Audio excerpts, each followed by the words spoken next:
Welcome to the Short Rod Show. You're talking with Ben. Oh, and Brett. Obviously, thanks for joining us, guys. We're not out in the Short Rod studio today. No, we finally got the technology and the capability to get out on the ice, and we're actually out trying to catch some fish. And first one hooked up here. Yeah, dang it. I've been here dinking around while Ben's been setting up all the camera stuff, and I haven't caught anything. I don't even know where my jigs are. Beast of a crappie. So yeah, what episode are we on, Brett? Episode 11, I don't know, 11? Maybe? Yeah. Man, we are cranking them out. I know. I think actually I was thinking about it today. I think this is halfway. I think we're about halfway through the season. Through the season. Man, we're just feels like we're just getting started. So I think we came out with 22 last year. Yep. But yeah, thanks for joining us, guys. We're out on the little pond right now in the metro in Ankeny. Yep. And got the kids to bed. Yeah, that was the key. This week. I texted Ben. I was like, "Hey, when are we going to get out and record today or this week?" And we got camera stuff set up.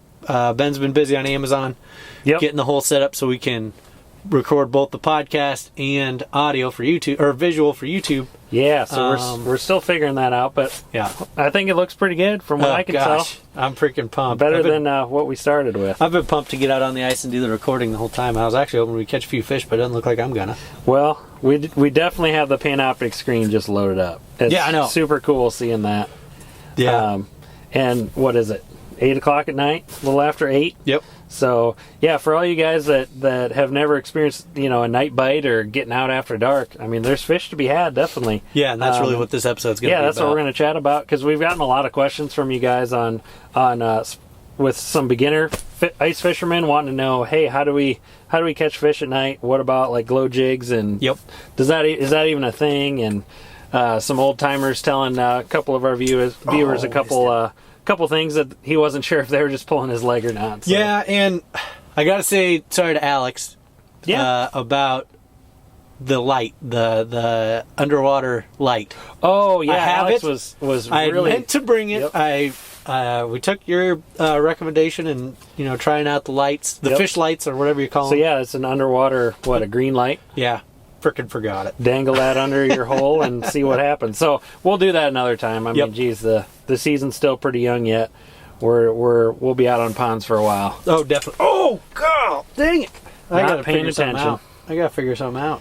This is terrible. So we should get a little shot of this. We'll get a shot of the Panoptic screen here before we go, but it is just loaded. I mean, there's schools of these crappies that. I mean, they're potato chips. I mean, yeah, we're they're not real going big. to pretend that we're catching monsters. Not trophy hunting tonight, but you never know. Yeah, getting out fishing. There we go. Put the kids to bed. Just having a good time. All right, Brett, 2-1. Oh, my gosh. And now we're on screen. Before, I would just crush you. Yeah. Oh, my gosh. Before, I would just absolutely crush you when we were just doing I know. You just had the talent for talking and also fishing. Gosh, and I was just missing bites. So now the problem is I'm being recorded, so I'm looking. At the camera, and I'm not looking at my dang not paying attention. That's how it happens. Yeah, I think so.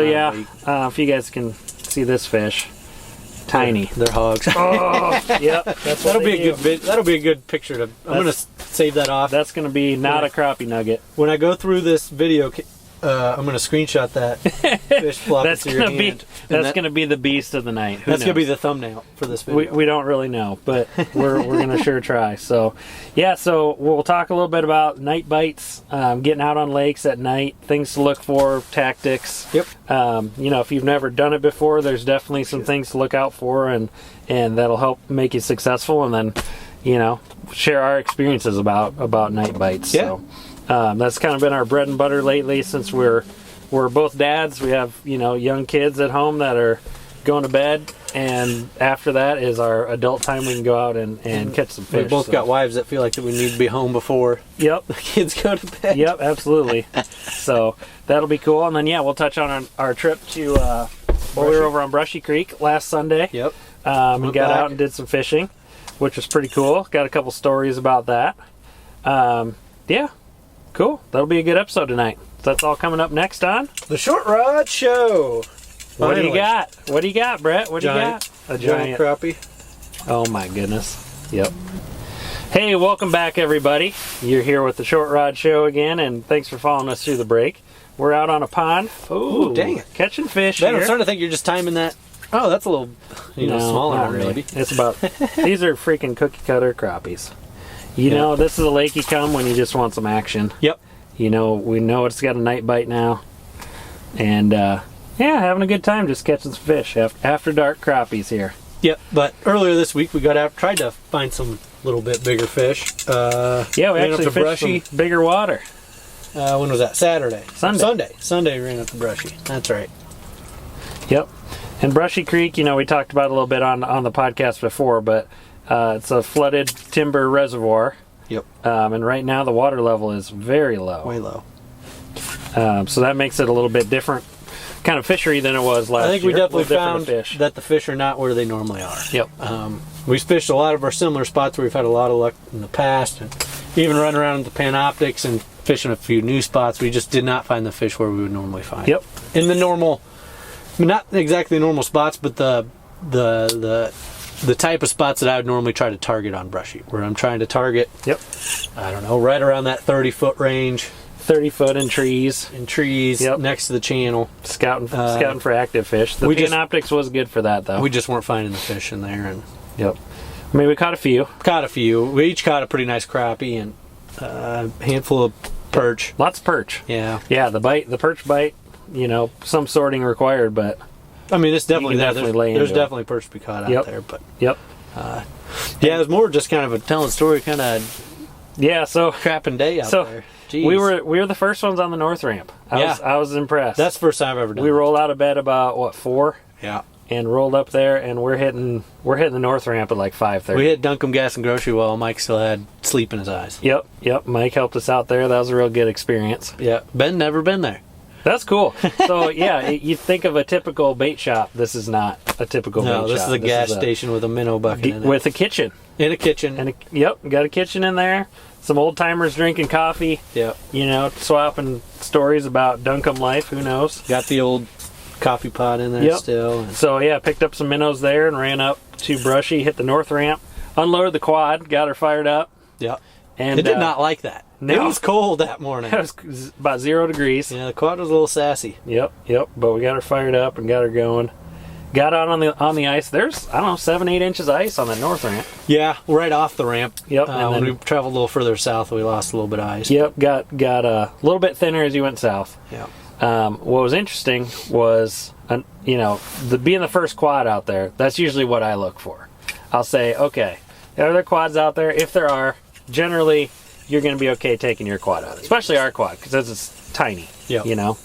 But there was a guy that bombed past us on a Ranger or Polaris. Yeah, Polaris. I'd say probably pretty heavy one. 6 something or 7. And there's not a lot of ice through that. Well, as he was driving by, he was like, "How thick's the ice?" I'm like, Jesus Christ! Maybe you should check that before you pulled your 800-pound machine out there. No, he was just all about it. Jeez. But he got set up. He didn't set up actually too far away from us. It's kind of funny. Yeah, and he was not having much luck. No, Poor he guy didn't with the hand auger. But then he showed up. Big quad set up and a hand auger. That guy that came walking out of nowhere on the ice, he's like, "Yeah, you catching anything?" And I don't think he even knew that guy. No, I'm pretty sure they were strangers. Hopped on, he's like, "Hey, give me a ride. I'll show you all perch. We're catching perch. Perch capital down here." So he continued on south where, I don't know, water. I think the ice probably got better to a point, but it was not. That. We weren't going any further. No. So, oh man. So, yeah, these bites are pretty darn particular tonight. Yeah, some of them slam it, but not too hard. Much. So, yeah, and then the north ramp pretty steep, and of course covered in snow and hard packed snow, icy snow. On the quad, I was sliding down it with you on the back of the. So that's a good pro tip there. If you're on a real heavy incline of a ramp, probably best not to back down it. Yeah, don't. Especially, I mean, you're not saving yourself that much. No. Trying to get your stuff loaded up down there, just drag it up the ice. Especially don't back your damn trailer down. So yeah, a guy in a poor enclosed trailer, just spinning all to hell trying to get out. Backed all the way down that sucker. Couldn't get back out. So.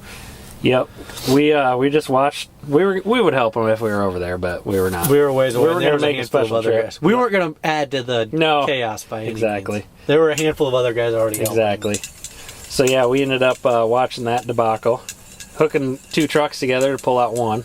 Yeah, that works. Get a little extra traction. Hog daddy. And then on the way back, we saw an interesting character. Oh, yeah, the guy with the fishing pole. So he had a full-size rod out there.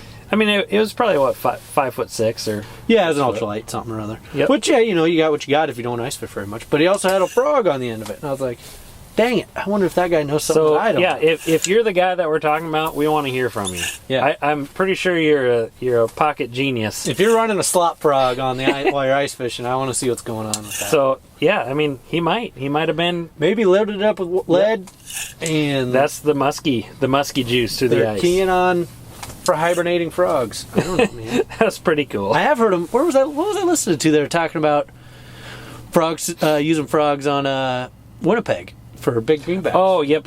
That's on... shoot. Was that the Hardwater Fishing Show? I don't know where I was listening to that. No, that was Shack Talk. The guy that was... he said just throw whatever is totally different. And that's what you get the big ones on. It's like a 31 or a 32 inch. Hog Daddy. Oh, yeah. Walleye. Huh. So that's pretty cool. But yeah, maybe that guy knows something we don't know. We want to hear from you if you're out there catching... You're out there catching fish on slop frogs, I want to know. Through the ice with a long rod. Yeah. But, it doesn't even have to be the long rod part, but the slop frog really interested me. Man, that's an interesting bite. Real light. Sometimes they just come up. And everything's an up bite. Actually, last night when I was out on a little pond, I caught for the first time I can remember a crappie right through the bottom lip. Oh yeah. I mean, like on the Cadus? Nope. Oh. Nope. It was on a Widowmaker jig. Huh. Widow bread. How about that? So, yeah. And normally, crappies are doing an up bite. But yeah, speaking of that, let's talk a little night fishing here, night biting. Yeah, a little on the night bite. Well, it's been, not too bad of fishing here, but we're also not real big. But well, this is a kind of a proof of concept, is what I'm thinking. Yeah, we want to get some action for you guys on the ice, but yeah, definitely. Like, so when we say night bite, what are we talking about? We're fishing at night, just at night. You're such a simple way with words, Brett. So I shout out to Luke, buddy that went fishing with last night. I mean, he was totally in the dark about night bites. He had no idea. He's like, no idea you go there's fishing no way, at night for fish? There's no way we're catching anything over there. Yeah. And I was like, oh, damn, they, some lakes, they fire up. And it's definitely interesting on these ankeny ponds, they're even from pond to pond, it's different. Oh, yeah. 100%. Like that pond you're fishing last night, we would have been there filming today, but it's right at the corner of a busy intersection, and the road noise is unbearable. Yep. But then, so I pre-fished a little bit about an hour before this, and that pond we thought had a night bite. Nothing. I didn't see a thing. Yep. And so I think it's kind of trial and error. There might be some relationship to how a pond has a night bite or doesn't. I mean, I've always had the inkling that it's water clarity. If you have a fairly clear body of water, you might have more opportunity for a night bite. But okay, yeah. Obviously, I mean that's kind of a general rule of thumb. That's definitely not a hard and fast rule. I mean, because water clarity in Iowa is like, if you compare that to water clarity in Minnesota, every body of water here is stained terrible. Oh, absolutely. It's not even close. Yep. There's definitely differences, but like this pond, for instance, has a night bite. Water's pretty clear. Pretty clear compared to a lot of lakes that we fish. Yeah, definitely. If we had that green light, we'd see all the way to the bottom. Yeah, gosh dang it. So, yeah, definitely some lakes are better for it than others. If you see other people out there fishing sucker at night, that's usually a good sign. We won't hang around ponds that don't have a night bite at night. We'll check them out, just see if they have it. Yeah. If they don't, we're out of there, and then we don't come back. Yeah. Then you're looking for more of a midday sort of deal, which there's a lot of them. Like the one you had checked. Well, not the one you checked, but a neighboring pond to the one you had checked is definitely a midday, evening, towards evening type of a bite out there. And so there's different species too that'll bite at different times of night. So I mean, walleyes. Everyone knows walleyes are biting at night. Yeah, I think there's definitely species that people target more at night. Crappies, walleyes. I think catfish are definitely obtainable at night. Yeah, and I mean crappies can really see pretty well. Well, they're definitely a visual feeder versus like a catfish or something that's more of a for feel. And I mean, even like last night out fishing at night, we were catching some bluegills too. So kind of a mixed bag, which is cool. But yeah, really, we're using some of the same tactics we use during the day. Where we're fishing at right here, this exact spot is the same spot where we'd fish during the day. Oh yeah. So, in this particular pond, I don't think that would matter. I mean, you're going to catch these potato chips all day long. Yep. But potato chips. One thing that you would change your presentation is to lean towards glow jigs. Yes, there's definitely value in glow jigs. Yeah, and that's the thing. You know, we had a question from a listener. You know, hey, are glow jigs, are they worth the extra money? Are they even a thing? Is it just, you know, jig marketing, whatever, marketing genius? Yep. They're actually that's the thing. If you have any interest in fishing at night, you should at least have a handful of glow jigs. Yep. I mean, I'll even fish with them during the day, but yeah, and anymore I feel like it's not as big of a deal as it was 5-10 years ago, where. I mean, that was a big selling point where it's like, oh, this is a glow jig. You know, that's worth an extra $1 or whatever with glow paint. Yep. Nowadays, I mean, they're about the same. Yeah, you can get jigs about the same wherever you go. So. Yep. And we're both, I think this one's still a glow cadus, I think. Now, what are your thoughts on charging jigs up? Oh, I mean, there's definitely value there. I don't have anything No, but I mean, yeah. So, like UV light, I know there's UV lights, like those glow cups. Oh, yeah. I've never had one of those. But what's that flashlight or that camera looking thing? The lightning box. Lightning box. That thing's kind of slick. That works pretty good. Yeah. And what is just a flash charge? Just like a camera flash within a reflective box. Yep. Oh, I wasn't getting down deep enough. Oh, yeah, I can get all the way down. I try to see if I can't pick something off the bottom. Not too bad. Because I know there are better fish in here. I've caught some decent. Oh, yeah. I've caught perch out here before. I mean, I know there's perch in here. Yep. Tyler, if you're listening, there are perch in here. Yep. We'll let you know if we catch a tagged one. Yep. That'd be cool. I don't think we're in the tagged area. I think he said there's no tagged ones in this pond. Yep. So, glow jigs, definitely keep them charged. I mean, you'd be surprised. It's good to kind of test them. If you're in a dark shelter, you can definitely tell when your glow kind of runs out. Yep. But, like, for instance, I didn't catch very much for the last couple minutes. I pulled my jig out, start glowing her up, charge it up. But at the same time, I wouldn't use that as a barrier to not go night fishing. You could still certainly catch fish with regular jigs at night. It's just you might get a few more bites with a glow jig. But sometimes or glow plastics. I've seen the glow plastics. I don't know if I own any, but I don't think we have any of those. Yeah, that's pretty cool. The glow jigs. Yeah, that's the thing. Otherwise, I try and work on something that's got some decent movement to it too, because I feel like fish are going to come in and feel a bait moving in the water, and that's what they're going to help, get a visual on it. Help them pinpoint it. Yeah, to actually bite. So, something that's going to move a little bit of water around. I've had good luck with the firing up at me. The rattling flyer, of course. Having the erratic kind of flutter action. It's got the red eye. You charge that red eye up on a rattling flyer, works pretty well. Man, it was like a freaking epiphany when I saw that they had a glow eye on them. I was like, what the heck? I don't think they even advertise it on their package. Makes a lot more sense now. Yeah. Why? It's just a killer. It's got literally everything. It's got the side swoop. It's got the glow eye. It's got the rattle. It's got treble hook. See, and you turned me on to the flyer because I wouldn't have given it a second thought. Money. Like, this looks ridiculous. Yeah. That's not going to catch the thing. And sure enough, it produces. So especially at night. Gosh dang it, there's a pile of fish down there. If you are out night fishing, you want to talk a little bit safety wise too. Things to look for, because it does change things when you're fishing at night versus when you got full view during the day. I mean, light is definitely key. I really don't feel comfortable going out up on lakes at night if I haven't been out there during the day. Yeah. Recently during the day. Correct. That's a big deal. It's kind of knowing where you're going, what you're looking for. Nighttime is not, at least for me, in my comfort level, nighttime is not the time to be doing bunch of exploring. And especially even having a buddy out with you. Yeah, have a buddy. I mean, if you're out here in the pitch black by yourself, I don't know, that's when bad stuff happens. Yep. So and reflective. I mean, not necessarily on these little ponds, but if you're on anything bigger, have some reflective tape, a lot of your bibs and stuff will be reflective. Headlamps are invaluable. Can't beat a good headlamp. Yeah, I mean, I wouldn't go out without a headlamp. I mean, you can't pull your shelter, have all your gear, and not have, a hand.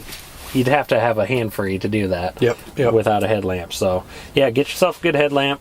Pack some extra batteries. Yep. I've gotten places where, you get out on the lake and your freaking headlamp's dead, or your other lights are dead if you're using portable lights within your shelter or whatever. Oh yeah. So, and especially let people know where you're at too. That's the number one too. Is especially if you're going out at night, because odds are you can't see people. Other people around you are probably sleeping or not out there, and you're out there by yourself. Yeah, they're not. Especially another little tick, huh? Especially within the urban areas. Yeah, I mean there's probably not a ton of people out on these ponds at night. No, and people around you are going to sleep, so they're not really paying attention. Yep, exactly. So that's good. But there's something cool about night fishing that I've always enjoyed, where it's just really peaceful. It's a good way to unwind at the end of the day. Yep. You're on a lake catching some fish. Have a few beers. Shoot pretty quiet. Oh, dang it! That was light. Man, you're slaughtering. Man, that was cool. I think I'm up to 3. I don't know. 5 or 6. Oh, he's off. Don't count. Didn't touch. Haven't switched bait at all. Same bait. Yeah, those waxworms are rigid, man. Charge that baby up. Those waxworms have been living on my waxworms have been living on my basement window shelf for the last 2 weeks. Yeah, I need to restock a little bit here for our next outing. But yeah, it's not too bad. Not too bad of a deal getting out on a pond and night fishing. So, what are some other things to look for night fishing? When did you start night fishing? Do you remember the first time you went out? Has that always been a thing, or? No, I mean, I don't really target a lot of nighttime fishing. I'll target evening to dark, but I didn't really start specifically going out, looking for a nighttime bite until I had a reason why I wouldn't necessarily be able to go out during the day when I wanted to. When you got a real job? Yeah, real job. Real job, real kids, that sort of thing. Yeah. And that's what it is. I mean, mostly is it just drives me to find points in time where I have time to get out and go do these things. Yep. And then not restrict or damper on family time. I think for me too, I started shortly after college, but I'd go out. I mean, what else do you normally do? Are there times that you're specifically wanting to go night fishing where you had the opportunity to go during the day, but you were like, no, I want to wait and sleep up, do an all-nighter sort of thing? No, but I've done that before. We've done that on some trips up in Minnesota. Yeah. And kind of made sure we got the twilight zone bite, the 5-6 o'clock at night bite, and all the way through. And man, you just get conked out. There comes a time where there's definitely a period where I feel like, I don't know what time it might be, 10 o'clock at night, say, it starts slowing down a little bit. Yeah. Well, there's definitely going to be bite windows. That's just like anything else. Yep, so then that gives you a chance to get some sleep or whatever, but... It might pick back up at 2:30 in the morning. I don't think I've ever foregone day fishing to come out here and go night fishing. Yeah. But, what about night camp? What about camping? You've done the sleeping on the ice sort of thing before. I've never done that. Yeah. Yep. And it's not great. It's not great. I don't think I've done it successfully where I've been like, yes, let's go do this. I want to go do this again. It's going to be great. Yeah. Yeah. That's more of a necessity. I kind of like my bed, and it's not that big a deal to pack my stuff up and go. Yeah, no doubt. But guys do it all the time, and that's something that's I think is pretty cool. If you had a cot and you popped the seat out and you ran a cot this way, one guy in here for sure. You could do it easy. Yeah. We've spent some short periods of time with 3 guys in here. Yeah. So how'd that catching go? A couple hours of sleep? Not good. Not ideal. Not good. Not the 4 seasons. Basically laying up here in the seats, taking a nap. So not your normal 4 seasons. Expedition. Yep. Or at the Owl Motel. What is that place called? Yeah, the Owl's Nest. The Owl's Nest. Yeah, not quite the Owl's Nest. But I'd stay there just because it's got a nice mattress. That's better than the Otter seat. Does it really? No, they're horrible. I was like, what? It's horrible. That place reminds me of at least it's a little bit warmer. Venus flytrap or something. The other thing to watch for too. If you're out on the ice running your heater all night, that you're on borrowed time. I think that's not. I don't know. That's not safe, you mean? I don't or think you're not going to stay stay warm? No, you'll stay warm. Yeah, but I'd rather do a cot in a sleeping bag. Yeah. It can get a little chilly. That's fine. Yep. But, get a good sleeping bag. Yeah, I would and guys are like, well, we'll run a carbon monoxide detector. Yada, and all yada, this. yada. There's too many factors to it. Yeah. Like, you could have not enough oxygen in there. Well, and then your buddy... Yeah, there's supposed to be O2. Supposed to be. But yeah, are you gonna trust your life to that? Yeah. In the middle of the night just for that? Nah. Yeah. Not the best. Because, yeah, that'd be the way you go. You just fall asleep and you never wake up. Yeah, you never come back up and you're just out there. No thanks. What I do want to explore sometime would be doing electric heat. Run our Predator out here. Yeah. Shit. You know, like... That Predator would run great. Yeah, and the hum of that, well, it's not a big deal. It just sits there and... No, that wouldn't be... Super quiet. So, yeah, inverter generator on the ice, charging all our stuff, run a 1,500-watt heater. Well, we got 2 of them now. You and I both have the Predators. So run them together. Really get going. We could freaking have a crock pot going with some chili and... we should. Yes. That'd be legit. We should. Actually, we should do that this weekend. You think it'll fit? Crock pot... I'm afraid we're going to be moving around a lot this weekend. But if we're setting up in one spot. Yeah, if we're camping up and I kind of have an idea where I want to be and what we want to do. Definitely. If you guys have like lithium batteries, you know, things for if you're staying overnight, that's definitely good to have. Flew right up there. Good to have some extra power to keep stuff charged up. Like your Panoptics, right? If you're going to run that all day and all night. Yep. I mean, you don't want to recharge it. I purposely, for the Panoptics thing, wanted to run it straight out of the box for a little bit just to get an idea of, you know, what really needs to be changed and done with it. And I've been pretty impressed with it. The battery will last. I mean, we ran it all day in Minnesota, no problem. Yep. But it was brand new. Yeah, and it still does. I mean, I still haven't noticed any battery problems. And yeah, the battery's still brand new. But it's freaking heavy. We also didn't know how to change the brightness. Yeah, I still had the brightness at 100%. So, I mean, it's not like, you know, I was doing things to save battery by any means. But a lithium battery will be the next thing. Oh, it's coming up. It's just so much lighter. Oh, my gosh. Yeah. Man, that Panoptics is cool to see that. Yeah. This is the way to do it now. Now that I've got it, is to set up Panoptics in the middle. And then you can watch both our jigs. You can see all the fish coming in. It really makes a nice setup. I mean, we're in 15 feet of water, and I can see 10 feet on either side of us. I mean, that's pretty sweet. And if you had to, you could fish a guy in the middle here again. Oh, yeah. You know, through the Panoptics hole. Well, I wouldn't do that. I'd just drill 4 holes and then put another person in. Put one right over here. Yep. There you go. Yep, pretty slick setup. I'd definitely recommend having a shelter if you're out at night. It gets a little chilly. It gets pretty chilly. Yeah, I don't know. I've seen James Holtz run the lanterns. The lantern light. The lantern keeps you warm, don't it? Too. Yep. Yeah, people got away from that once lithium came out, but man, those suckers put off some heat and a lot of light too. Yeah, if you can get to the point where your lithium's also providing the heat, there's no reason to do anything after that. How would you do that? What, run like some little heater coming off of it? I don't know. What about I don't know. I'm just dreaming. Well, so like Dakota Lithium makes those like 36 volt battery setups for trolling motors. That would run a heater. Yeah, I mean it wouldn't run forever, but that's really inefficient to do. Yep. On a side note, if anybody is running a diesel heater in their shelter, I'd be interested to see what that looks like. Diesel heater, huh? Yeah. So, from what I've heard, propane. You know, when you're burning propane, you get a lot of moisture in the air. Sure. Your windows fog up. Diesel's a lot hotter, so don't. Well, no. So the diesel heater that I've seen, they vent to the outside.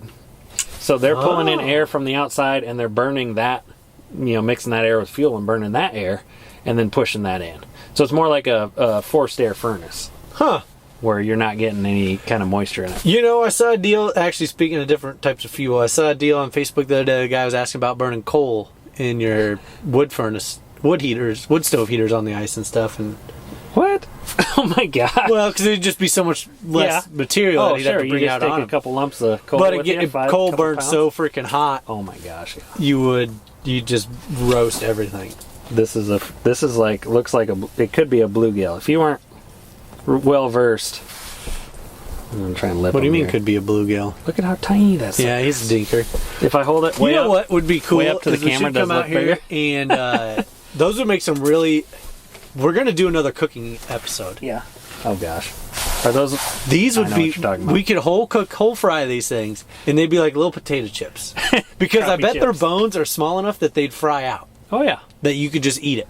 So you're talking just dip it in some batter, throw it in the pan. Well, deep fry. Yeah. But yeah. Yeah. I bet we could do that with these little guys. Because you damn near see through them. I bet their bones would cook out. So I was thinking musky bait. Or musky bait. But they're not very big for musky bait. No, they're kind of too small for musky bait. We need them a little bit bigger. Oh, that's lovely. We're just catching just hogs. But, hey, it's cool. Yep, night bites. I know there's bigger fish in here, is what gets annoying. It's just wading through the turds. Yep, playing keep away. But, I mean, the screen, my goodness. It's not possible to play keep away. There's too many of every of all of them. And they're not that freaking I'm having trouble anyways. finding where my jig is on the screen because there's so many blobs of this reminds me of a lot of when we first got it out in Minnesota on that first lake we got on. But those crappie were twice as big as these. Yep, pretty cool. Awesome. I keep trying to fish the bottom, and there's fish that slink in along the bottom, but they don't seem to come up off of it too willingly. Yeah. How many minutes are we into here, Ben? 30? We got an hour in. Yeah, we got some more time we could run. Hopefully get on some hogs, but I'm not holding out a lot of hope. No, I don't think we'll get on hogs. Maybe we'll catch one bigger one, though. Yep. Maybe somebody will get one. Had a question today. Ooh. That one a little better? I don't know. That fluttered a lot.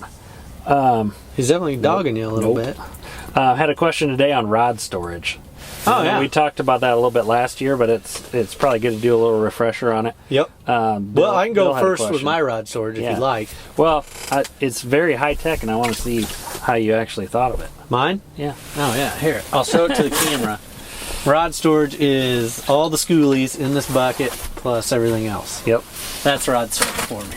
But I'm also running the price tag is still on this one, and it was $11.99. And I've literally just glued schoolies back together, so I don't glued them together, and you got some Scotch. That bullwhip is worth more than all the rods that I have in that bucket. So I mean, I don't really have any need to spend a bunch on rod storage, but there's still value in it for sure. If you're getting any kind of decent rods or just multiple rods, it gets a tangled mess trying to do something like that. Oh, definitely. And that's where you'll break them.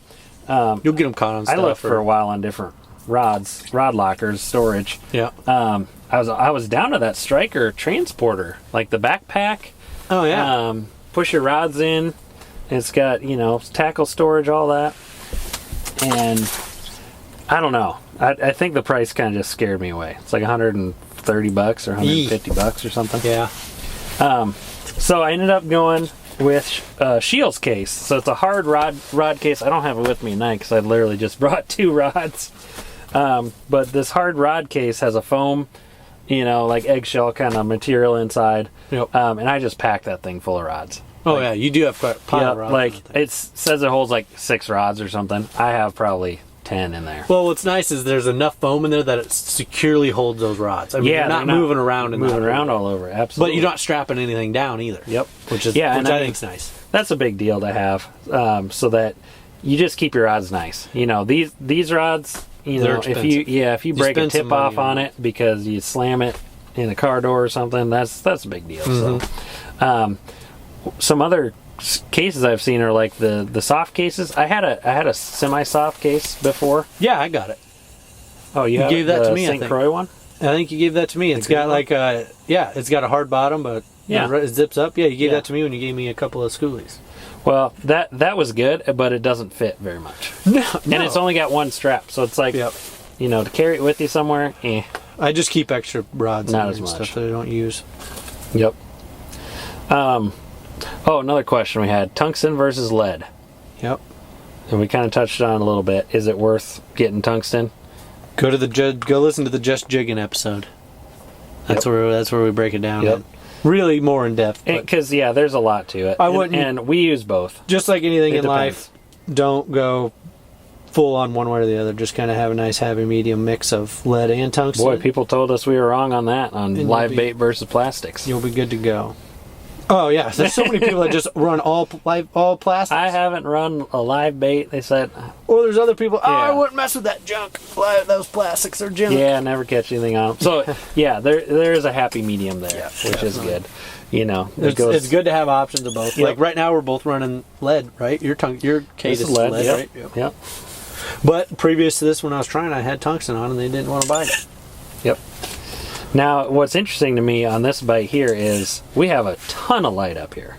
Mm-hmm. And we seem to be doing pretty good. They're stacking up fish down there, but it's not like an easy drop and they come chase it, though, which is interesting.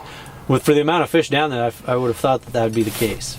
I don't know if they're seeing them. I mean, we haven't even doubled up yet. Not. And usually that's a pretty regular occurrence.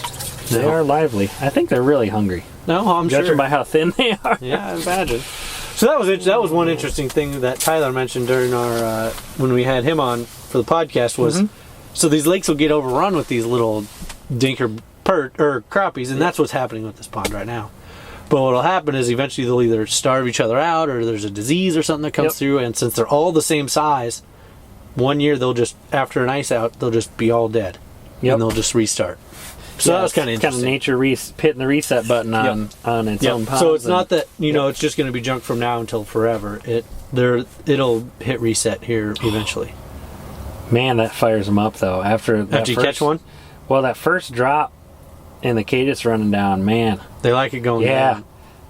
You just see two fish come in. Yep. And then, of course, they don't bite it. But they just drop off. They're running. So. I've been trying to get on the bottom here. I just feel like there should be bigger ones down there. That's but good. It hasn't worked out yet. Well, yeah, so hopefully our camera setup does pretty well this season. Hopefully you guys can see us. Yeah, we can come out, running YouTube videos and doing some of that because, lots of people like to watch us. Never would have thought. Yeah, I know. It's been kind of crazy. Yep. A little overwhelming. Yep. It's pretty cool. So, after a couple days, even after an episode drops, it's like spending 45 minutes to an hour every night. Yeah. Either replying back to messages or, editing something or doing something for the short rod, which is awesome. Yep. It's pretty cool. And see all the interaction on Facebook and all the fans talking with each other. That's the part I like. Yeah, it is a lot of fun. Getting some interaction with everybody. You get the comments. Yep. That's pretty cool. But yeah, keep the comments coming. Keep the messages coming. Let us know what you want to see, what you want to hear about. I really like listening or hearing from, new ice fishermen especially. Yep. That aren't really sure or getting in the sport this year. And there's a pile of people that are doing that this year. Insane how many new people are on the If water. it's just due to which is everything in the world right now, people are getting out and ice fishing more.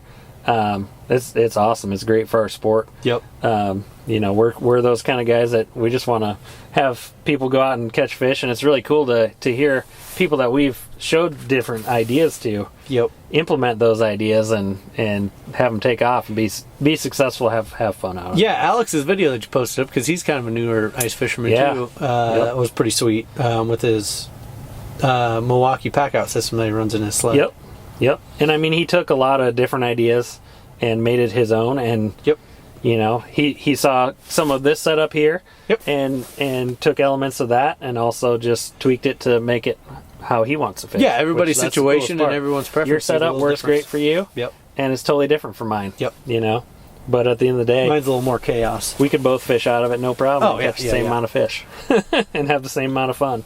We're both very efficient on packing in, packing out, getting set up where we need to go, that sort of deal. But yeah, absolutely. Speaking of new guys too, as newer folks are listening, don't ever be afraid to go ask someone while you're on the ice. Like if you see somebody, maybe not if someone's like catching a bunch of fish and like trying to be secretive. Maybe you could tell when they want to be left alone and when they're just open for business. If you have questions or you're just going out there and you're not really sure where to go or what you're doing or anything, don't be afraid to stop by and ask somebody. Oh yeah. I'd damn near give the guy a rod and the jig that I'm fishing with if somebody came up and asked me and they were having trouble. But you just look for a blue otter out on the ice, a short rod show on the side, and you come up anytime. Yep. Maybe we'll even have a pot of chili for you one of these days. There you go. You see the generators running. We got the freaking satellite connection up top. Got the light on. Yeah. You never know. But yeah, guys, keep the comments coming and keep listening this season. We got plenty more to go. I feel like we're just getting revved up here. I know it. Hitting our stride here this season. Well, what's really nice this year versus last year is last year we got a little bit of ice in December and then it all opened back up again. If you remember, early January. Yeah, it didn't really close back up again until the end of January. That was a little rough. And at that point, we only had about February to fish on not great ice. Yep. So this year and then it was over by March. Yeah. Not even March, right? We were already packing. Yeah, we were packing her in there towards the end of February, I think. Yeah, so hopefully this season keeps going as it is here. Oh, good nice. Gracious. Awesome. I think that's about it, Brett. Yeah, no, I'd like to catch another fish on film, but I don't think it's going to happen. That's going to be the one. The one fish. I was hoping to get a big one on here just for the heck of it. My goodness. So I don't think it's going to happen. Yeah, well, I don't know how many fish we caught, but... There's no marks on there that are standing out. Cookie cutters. Yeah. That's pretty impressive that literally they could be all the same fish. I don't know. I mean, they're definitely not all the same one. Maybe the same one biting. Exactly. He's just really hungry. Cool. All right, well, you guys, you can catch us next time on... The Short Rod Show. Oh, got it. You did get him. The hook set to the ceiling. Hug! No, it ain't. I think I lost him. Oh, my. You lost it? Yeah. Oh, my gosh. Cut that out. Yeah, there you go.